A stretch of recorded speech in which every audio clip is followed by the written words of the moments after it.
فاتحہ.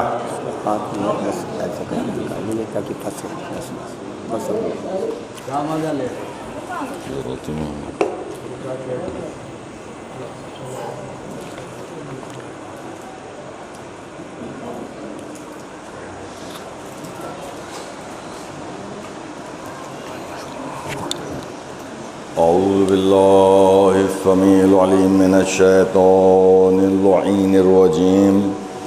بسم اللہ الرحمن الرحیم. الحمد للہ رب العالمین. الصلاة والسلام علی سید الانبیاء والمرسلین سیدنا و نبینا و شفیعنا و بالقاسم محمد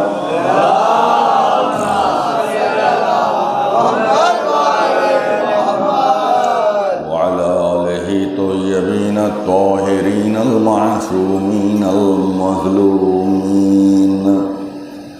اما بعد فقد قال اللہ تبارک وتعالی فی کتابہ المبین وهو صدق الصادقین. بسم اللہ الرحمن الرحیم.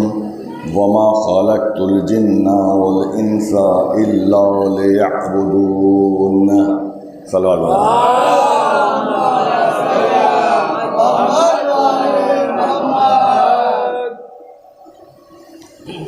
اس کائنات کی ہر چیز ہماری ہدایت کرتی ہے کہ اے انسان، اگر تو کافر نہیں ہے، نعمت کا کفران نہیں کرتا ہے، ناشکری نہیں کرتا ہے، تو ہر نعمت کو دیکھ کر اللہ کے سامنے سجدہ شکر ادا کر. اس کائنات کی ہر چیز رہبری کرتی ہے کہ مالک کے سامنے جھکو. ایک طاقت انسان کی ہے، ایک طاقت جانوروں کی ہے. جانوروں میں کسی کو لے لیجئے، کتنا طاقتور ہے گھوڑا، لیکن گھوڑے کا سوار جب اس کے پاس لگام لے کر جاتا ہے تو وہ خوشی سے منہ کھول کر پہن لیتا ہے. ہم سے کہیں طاقتور ہے بیل، لیکن اسے جب گاڑی میں یا ہل میں جوتتے ہیں اور چابک پر چابک مارتے ہیں تو آپ یقین مانیے کہ اگر وہ اپنی ایک سینگ کا بھی استعمال کر لے تو انسان زندہ نہ رہے. بے شک بے شک. لیکن وہ کوڑے کھاتا ہے، دم ہلاتا ہے اور تیز چلتا ہے. انسان ہاتھی کے سر پر بیٹھ جاتا ہے اور پیر کے انگوٹھے سے ہلکے ہلکے اشارے سے دائیں اور بائیں موڑتا جاتا ہے اور ہاتھی مڑتا جاتا ہے. اے اندھے انسان، جانوروں سے خدمت لینے والے انسان، یہ بھی سوچ کہ یہ ہماری کلائیوں کی طاقت تھی جو بیل کو کوڑے کھا کھا کر آگے چلاتا رہا. یہ ہمارے پیروں کی طاقت تھی جو پیر کے انگوٹھے کے اشارے سے ہاتھی مڑتا رہا. ہمارے ہاتھوں کی طاقت تھی جو گھوڑے کو لگام پہنا دے. جانوروں سے ہم نے پوچھا تم کیوں ہماری اطاعت کر رہے ہو؟ کہا پیدا کرنے والے مالک نے کہا کہ انسان اگرچہ جسمانی طاقت میں تم سے کمزور ہے، مگر میں نے ان کو تمہارا حاکم بنایا ہے اور تم کو ان کا محکوم بنایا ہے. تو گھوڑے نے لگام پہن کر بتایا، دیکھ میں تجھ سے زیادہ طاقتور ہوں، مگر میں مالک کے حکم کی تعمیل کر رہا ہوں. بیل نے کوڑے کھا کے بتایا، دیکھ میں تجھ سے زیادہ طاقتور ہوں، مگر میں مالک کا حکم مان رہا ہوں. ہاتھی نے اشارے پہ چل کے بتایا کہ میں تم کو رون سکتا ہوں، لیکن میں اپنے مالک کی بات مان رہا ہوں. تو جب جانوروں نے انسان کی اطاعت کی تو آواز دی، ہم جانور ہو کے مالک کی بات مان رہے ہیں. اے انسان تو کیسا انسان ہے کہ انسان ہو کے بھی مالک کی بات نہیں مان رہا. میں نے جو گزارش کی ہے اس کا خلاصہ یہ ہے کہ ساری دنیا انسان کے لیے پیدا کی اور انسان کو اس لیے پیدا کیا کہ اس کی ہدایت کرے اور ہدایت کر کے جنت سے نوازے۔ کائنات کی ہر چیز انسان کی ہدایت اور رہبری کر رہی ہے۔ اب میں آپ کو 2 مثالیں سناتا ہوں۔ پہلی مثال، میں ایک جگہ کھڑا ہوا تھا کہ ایک مرتبہ میرے کان میں آواز آئی کہ میرے پیچھے کوئی چیز گری ہے۔ کان نے فوراً دماغ کو رپورٹ دی کہ پیچھے کوئی چیز گری ہے۔ کان نے فوراً دماغ کو رپورٹ دی کہ پیچھے کوئی چیز گری ہے، یعنی کان نے سنتے ہی اپنا کام مکمل کر دیا کہ عقل تک، دماغ تک رپورٹ کو پہنچا دیا۔ عقل نے وہیں سے آنکھ کو حکم دیا کہ دیکھ کیا چیز گری ہے۔ آنکھ نے جیسے ہی دیکھنے کا ارادہ کیا، ویسے ہی گردن نے کہا تم دیکھنے کے لیے تیار ہو، میں گھومنے کے لیے تیار ہوں، کیونکہ میرے گھومے بغیر تم دیکھ نہ سکو گی کہ کیا چیز گری ہے۔ اب آنکھ نے کیا دیکھا؟ دیکھا کہ ایک سانپ ہے جو میری جانب رینگ رہا ہے۔ آنکھ نے رپورٹ دماغ کو کی کہ سانپ گرا ہے۔ دماغ نے قدموں کے نام آرڈر دیا، پوری طاقت سے بھاگنا شروع کرو، اور میں بھاگا۔ یقین مانیے جتنی دیر میرے بیان کرنے میں لگی ہے، اگر مجھے سانپ کے پاس سے ہٹنے میں دیر لگتی تو سانپ اپنا کام کر جاتا۔ جیسے ہی آواز آئی ویسے ہی کان نے سنا، ویسے ہی دماغ نے آنکھ سے کہا، ویسے ہی گردن گھومی، ویسے ہی آنکھ نے دیکھا، ویسے ہی قدم دوڑے۔ تو یہ سب کس کے پیدا کیے ہوئے ہیں؟ کان میں نے نہیں بنائے، آنکھ میں نے نہیں بنائی، گردن میں نے نہیں بنائی، قدم میں نے نہیں بنائے، یہ سب اللہ کی پیدا کی ہوئی نعمت ہے جو میرے پاس ہے۔ ان اعضاء نے اطاعت کر کے بتایا کہ دیکھ انسان، تیری اطاعت کرنے میں ہم نے 1 سیکنڈ کی دیر نہیں کی، لہذا مالک کو سجدہ تو کر لے۔ صلوات محمد والا۔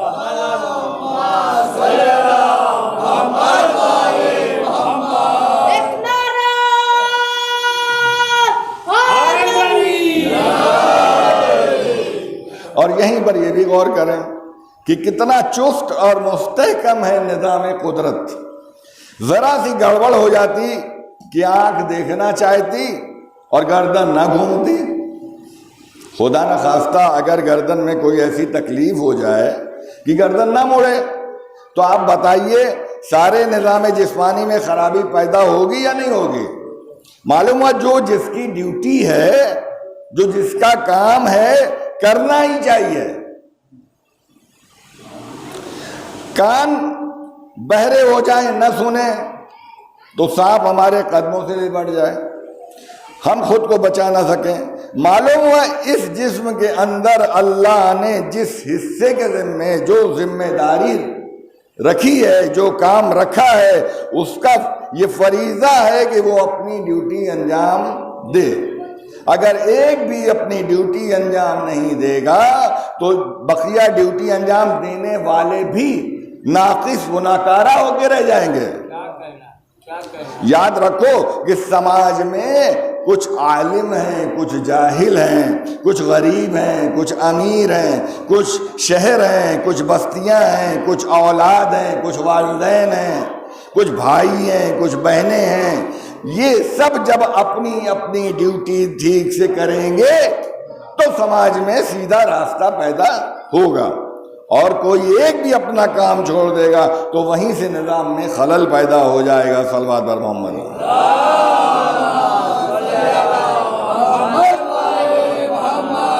اب میں آپ کے سامنے تذکرے کو سمیٹتے ہوئے یہ کہنا چاہتا ہوں کہ اللہ نے اپنی ساری قیمتی کائنات انسان کی ہدایت کے لیے صرف کر دی۔ ساری دنیا کو انسان کے لیے پیدا کیا۔ کائنات میں سب سے افضل انسان، انسانوں میں نبی افضل، نبی سے رسول بہتر، رسولوں میں اولو العزم صاحب شریعت رسول بہتر، اور ان سب میں سرور کائنات جناب محمد مصطفیٰ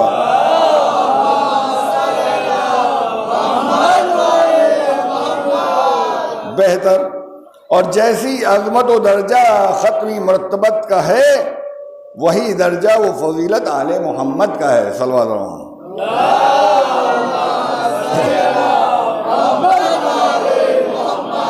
اب میں آپ سے پوچھنا چاہتا ہوں کہ آدم کی زندگی کاہے پہ خرچ کی؟ انسانی ہدایت کے لیے۔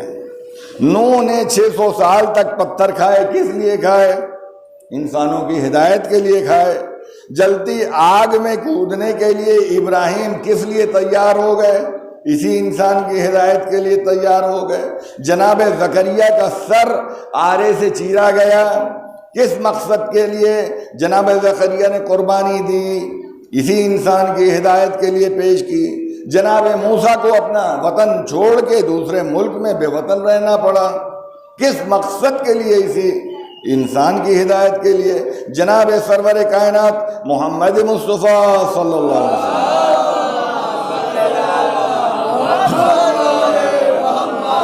نے پتھر کھائے، زحمتیں جھیلی، وطن چھوڑا، مصیبتیں اٹھائیں، کس لیے اٹھائیں؟ اسی انسان کی ہدایت کے لیے اٹھائیں۔ تو عزیزو، اگر ایک باپ کی محنت سے کمائے ہوئے پیسے کو اس کا پڑوسی برباد کر دے تو پیسے تو برباد ہوئے، لیکن باپ کو صبر رہے گا کہ میرے پڑوسی کو کیا درد تھا میرے پیسے کا، برباد کر دیا۔ لیکن اگر بیٹا برباد کر دے تو باپ کے دل پہ چوٹ لگے گی کہ تجھے تو خیال ہونا چاہیے تھا کہ ہم نے 8 گھنٹے دھوپ میں کھڑے ہو کر یہ پیسے کمائے تھے، تم نے ہمارے پیسے کی قدر نہیں کی۔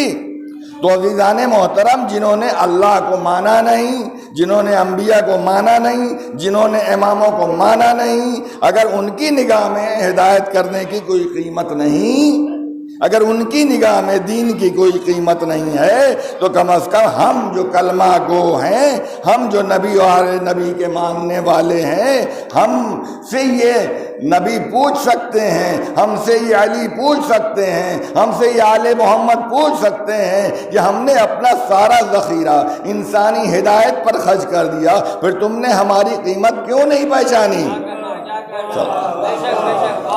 اگر ہم نے آج دین کو اختیار کر کے خود کو دیندار نہ بنایا، آج ہم نے ماں باپ بن کے اپنے بچوں کو دینی تعلیم نہیں دلائی، ہم نے آج اپنی غلطیوں کو سدھار کے خود کو دین کا پابند نہیں بنایا، تو کیا عجب ہے کل میدان محشر میں ننھی سی ایک لاش لے کے فاطمہ زہرا اپنی ٹوٹی ہوئی پسلیوں کو تھام کے کھڑی ہوں یہ پوچھنے کے لیے کہ کیوں میرے غلاموں تمہیں یاد نہیں رہا کہ میرا دروازہ کس لیے جلایا گیا، تمہیں خیال نہیں رہا کہ میرے گھر میں محسن کی لاش کیسے آئی، میں نے یہ زحمتیں کس لیے جھیلی تھیں؟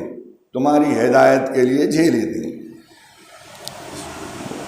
عزیزو، شہزادی ہم سے پوچھیں گے، اے میری غلامی کا وعدہ کرنے والی، اے میری کنیزی کا دعویٰ کرنے والی ہو، اے خود کو سیدانی یعنی میری نسل سے ہونے کا دعویٰ کرنے والی ہو، اے میری نسل سے سید ہونے کا دعویٰ کرنے والو، تم نے میری اولاد کی قربانیوں کو کیوں نہیں پہچانا؟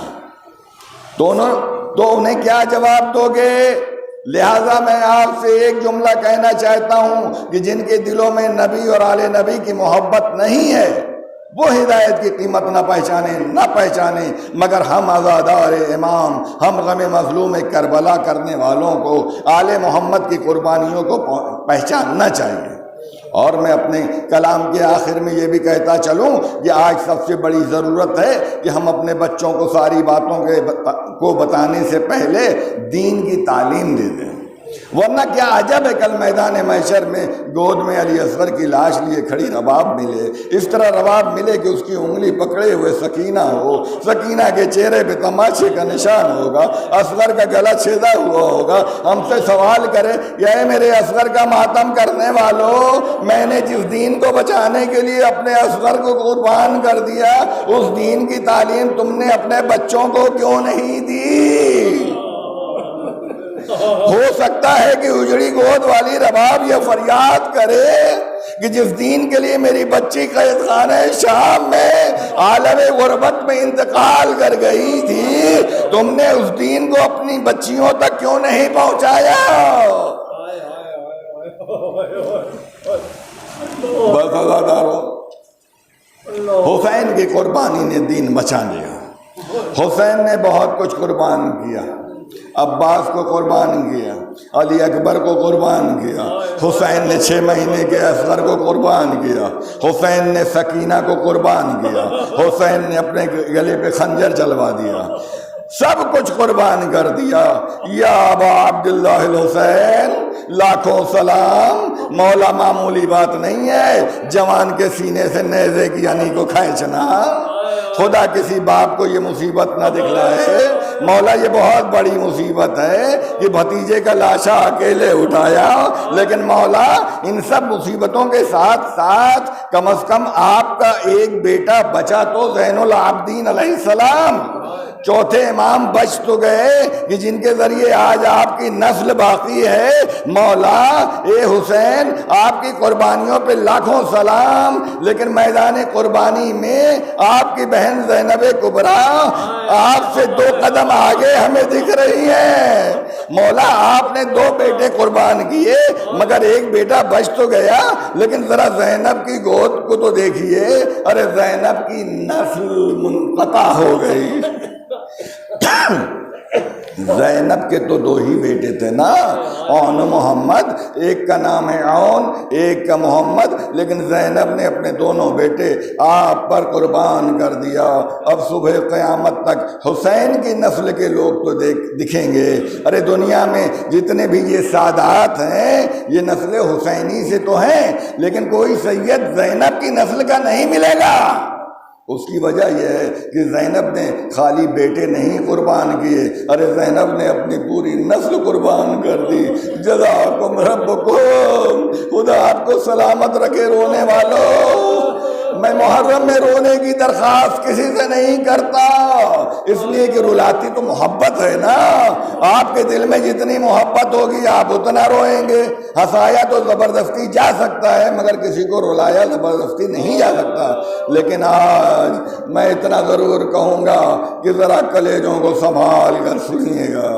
آج زینب کے بیٹوں کا ماتم، آج رونے میں کمی اس لیے نہ ہو کہ زینب کبھی اپنے بیٹوں کو روئی نہیں ہے۔ آئیے ام المصائب زینب کبریٰ، علی کی بیٹی زینب آئیے، عباس کی بہن زینب آئیے، اون محمد کی ماں زینب آئیے، ارے شام میں سونے والی بی بی زینب آئیے، بازاروں میں جسے پھرایا گیا زینب آئیے، ارے ہاتھ جس کے پسے گردن باندھ دیے گئے وہ زینب آئیے، ارے یہ جس کے سر پہ نیزہ مارا گیا وہ زینب آئیے، شہزادی یہ عزادار، ارے یہ عزادار آپ کے بچوں کا ماتم کرنے آئے ہیں۔ اے شہزادی یہاں پردے کا انتظام ہے، شہزادی یہ کربلا و کوفہ و شام نہیں، یہ ہندوستان ہے جہاں آپ کے بھائی نے آنے کی تمنا کی تھی، ارے مجھے ہندوستان چلا جانے دو۔ آئیے بی بی یہاں پردے کا انتظام ہے۔ اپنے غلاموں اور کنیزوں کو دیکھیے کس طرح سے آنسو بہا رہے ہیں۔ واہ محمد جزاک اللہ، خدا سلامت رکھے رونے والوں۔ اون محمد کے صدقے میں اللہ آپ کے بچوں کو سلامت رکھے، اون محمد کے صدقے میں اللہ آپ کے بچوں کو پروان چڑھائے۔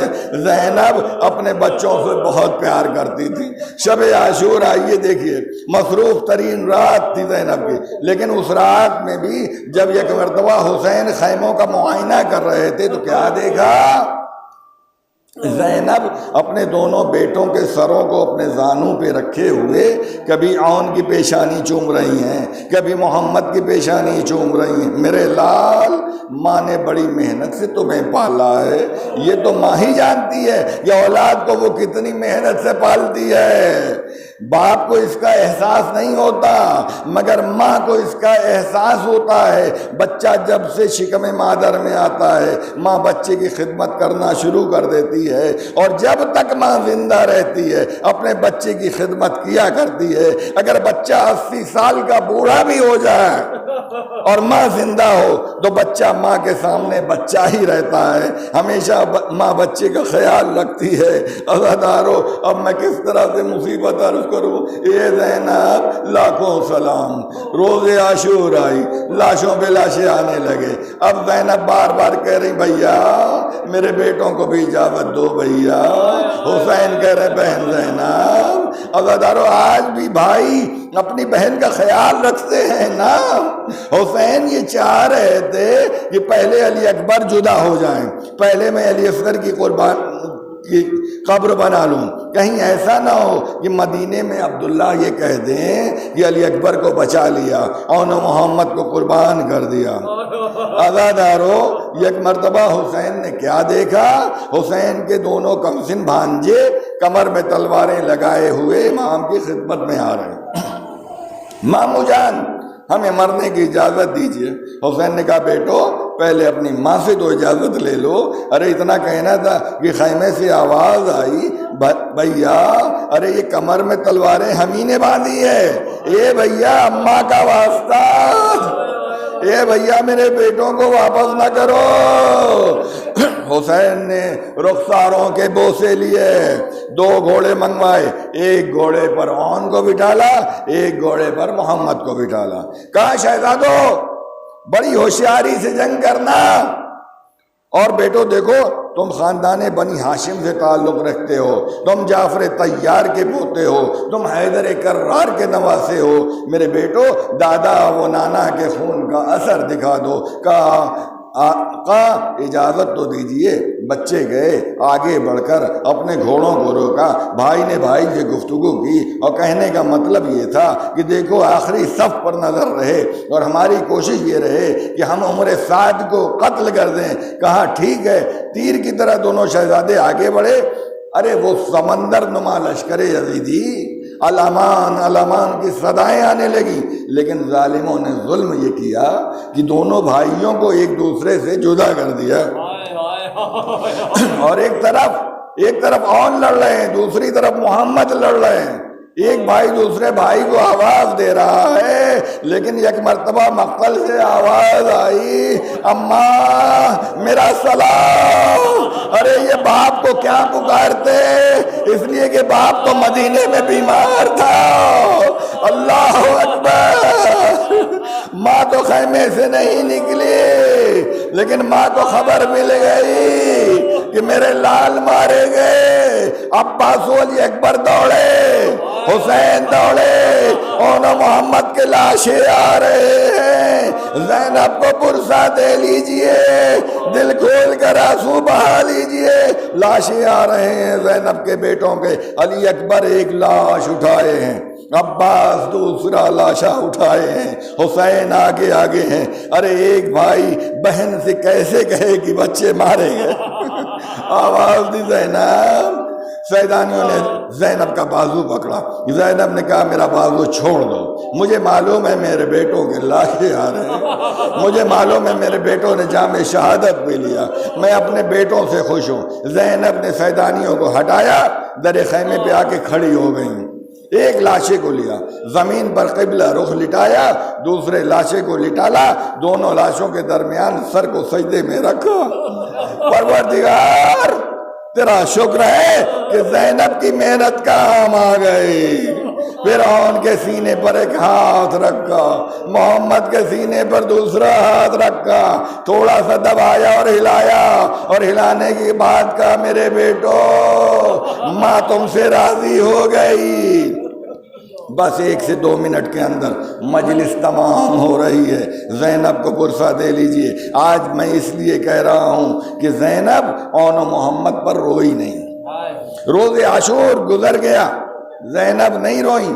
شام غریبہ آ گئی، زینب نہیں روئیں، 11ویں محرم آ گئی زینب نہیں روئیں، بازار کوفہ میں چلی گئیں زینب نہیں روئیں، بازار شام میں گئیں مگر اون محمد کا ماتم نہیں کیا۔ ارے جب دربار شام میں داخل ہونے میں کچھ دیر ہوئی تو عابد بیمار نے کہا ابو جان تاخیر کا سبب کیا ہے؟ زینب زمین پر بیٹھ چکی تھی، ایک مرتبہ زینب نے کمر کو سہارا دیا۔ زین العابدین دربار میں جانے سے پہلے میں اپنے بابا علی کو تو بلا لوں۔ ایک مرتبہ نجف کا رخ کیا، بابا اے بابا 21ویں رمضان کو وعدہ کیا تھا نا، زینب گھبرانا نہیں، زینب میں دربار میں آ جاؤں گا یا علی کہہ کر دربار میں گئیں، علی کو پکارا مگر انہوں محمد پر نہیں روئی، قید شام سے رہائی ملی مگر زینب روئی نہیں انہوں محمد پر۔ مدینہ پہنچ گئی زینب، ارے روضے رسول کو دیکھا، خود کو اونٹ سے گرا دیا، نانا گھر لٹ گیا، نانا بھیا مارا گیا، نانا جس گلے کو چومتے تھے اس پر خنجر چلا، نانا جس جسم کو اٹھاتے تھے اسے پامال کر دیا گیا۔ یہ نہیں کہا کہ میرے بچے مارے گئے، یہ نہیں کہا نانا میری گود خالی ہو گئی۔ سب اپنے اپنے گھروں کو چلے گئے، زینب قبر سے لپٹی ہوئی روتی رہیں مگر اونو محمد کا نام نہ لیا۔ عبداللہ ابن جعفر طیار اونو محمد کے والد آئے اور کہا اے ضعیفہ تو نے زینب کو تو نہیں دیکھا ہے؟ سر کو اٹھایا، عبداللہ زینب سے کیا کام ہے؟ ارے کہا ارے زینب میری شریک حیات کا نام ہے۔ زینب نے پھر قبر پہ رخسار رکھ دیا، نانا اب شوہر بھی زینب کو نہیں پہچان پایا۔ زینب اتنا لٹ گئی، اتنا سننا تھا۔ عبداللہ نے بازو پکڑا، ارے بی بی سب گھر چلے گئے، آپ کیوں نہ آئی؟ کہا عبداللہ شرمندہ ہوں، اے عبداللہ اون محمد کو نہیں لائی۔ عبداللہ دونوں بیٹے سے پکڑ رہے گئے۔ ابھی بھی زینب نہیں روئی، بس مجلس تمام ہے، آخری جملہ۔ یک مرتبہ زینب اپنے گھر پہنچی، اون محمد کے حجروں میں نگاہ پڑی، اب سنبھل نہ سکی، کربلا کا رخ کیا، ارے بیٹو ارے اجڑی ماں آ گئی، اے میرے لاڈلو ارے میرے بیٹو گھر آ جا۔ دکھیاری ماں گھر پہنچ گئی۔ لعنت اللہ علی قوم الظالمین، سیعلم الذین ظلموا من قلب وانقلبوا۔